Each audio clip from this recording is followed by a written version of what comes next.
Hello students, I am A K Singh, senior physics faculty in Resonance. आज हम लोग 24 जून के मॉर्निंग शिफ्ट में जो जेईई मेन का पेपर हुआ उसके फिजिक्स क्वेश्चंस को डिस्कस करेंगे। देखते हैं, चलो ये मेमोरी बेस्ड क्वेश्चंस हैं।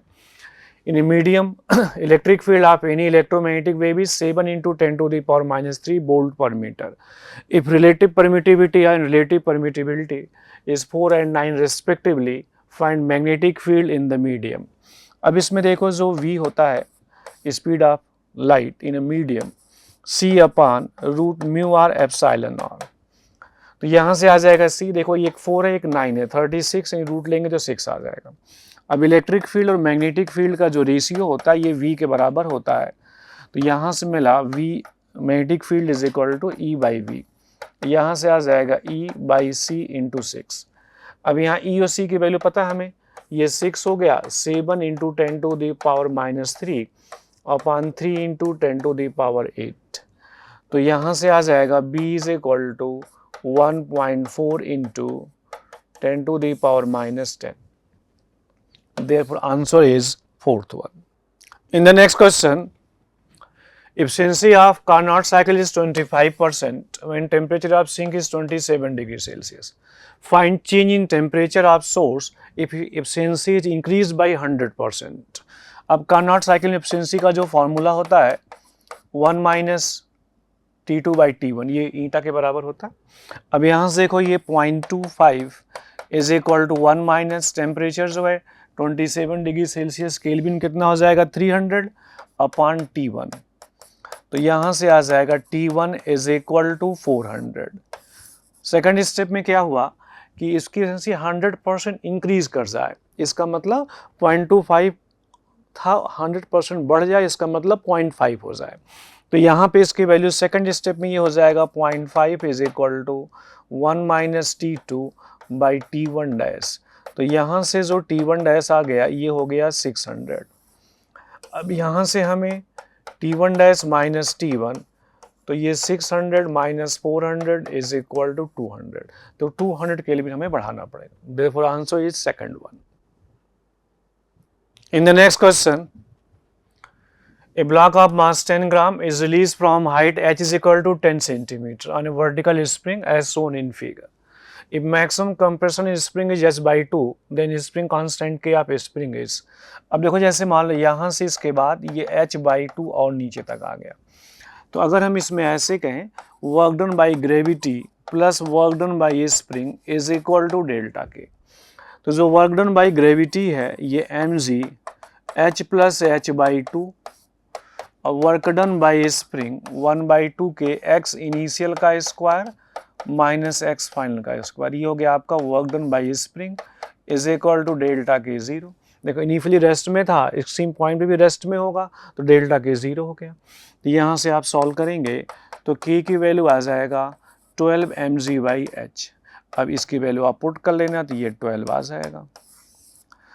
Therefore, answer is second one. In the next question, inductor of 200 Henry is connected across an AC source of 220 volt. RMS value of 50 Hertz of frequency. Find RMS value of current in the inductor. अब देखो इसमें जो XL होगा inductive reactance omega L, omega कितना होगा 2πf × L। तो 2πf कितना हो गया ये 50 और L कितना हो गया 200। तो ये आपका आ गया 2000 पाई।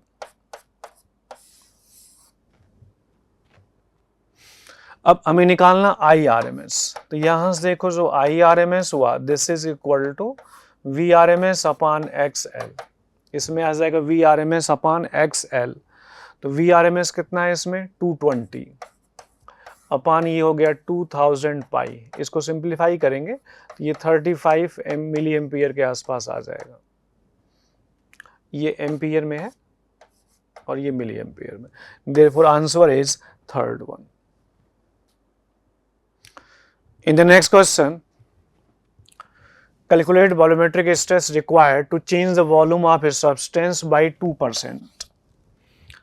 Given that bulk modulus of elasticity of substance is 10⁵ Newton per meter square. अब देखो इसमें जो बल्क मॉडुलस होगा, इसका फॉर्मूला क्या होगा, स्ट्रेस अपॉन स्ट्रेन। यहाँ पे जो स्ट्रेस हुआ, this is equal to B into strain.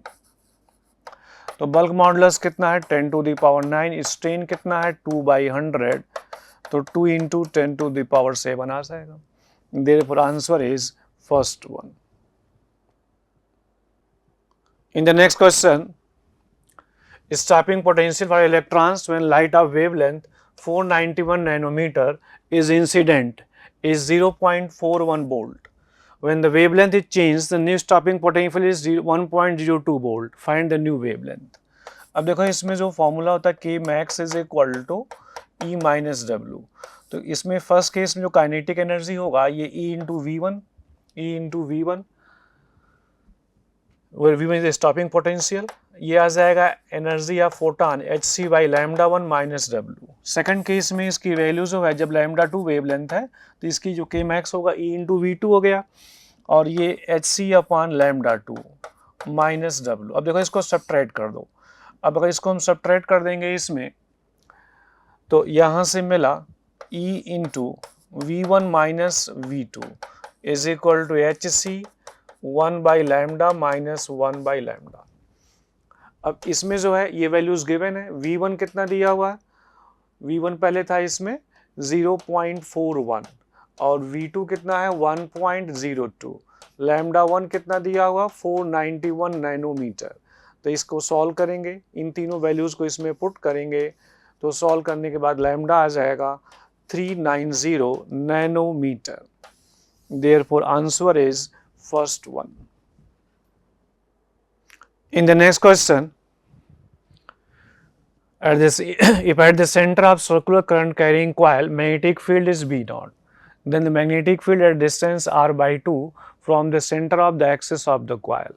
अब देखो जैसे मान लो ये रिंग है, यहाँ पे इसमें करंट जैसे I जा रहा है, तो अगर हम यहाँ पे एक्सिस सेंस में मैग्नेटिक फील्ड के बारे में बात करें, तो जो मैग्नेटिक फील्ड का फॉर्मूला होता है एक्सिस पे mu naught upon 4 2NI pi r square upon r square plus x square power 3/2। अब देखो इसमें अगर हम एट सेंटर की बात करें, तो इसमें आप x को 0 पुट कर दो, तो b की वैल्यू, चलो इसको b नॉट कह दिया, ये आ जाएगा mu naught NI by 2r। अब इसी फॉर्मूले में अगर हमें कहीं और निकालना है, मान लो अगर कहा जाए at x is equal to r/2, इसमें जो b आएगा इसको कैसे लिखेंगे, mu naught upon 4 2NI pi r square upon, जहाँ x वहाँ r/2 लिख दो, तो ये r स्क्वायर बाई 4 पावर 3/2। तो यहाँ से इसको अपन सॉल्व करेंगे तो ये आ जाएगा 8 upon 5√5 mu naught NI by 2r। तो ये आ जाएगा 8 B not upon 5√5। Therefore answer is first one. ये जो क्वेश्चंस थे हम लोगों ने बच्चों से, मेमोरी बेस्ड क्वेश्चंस थे, बच्चों से कलेक्ट किए थे, और इसका हम लोगों ने सोल्यूशन प्रेजेंट किया। और आगे जो भी लोग एग्ज़ाम देंगे उन सभी को JEE मेंस के एग्ज़ाम के लिए सबको best of luck, and JEE advance के लिए सबको बेस्ट ऑफ लक।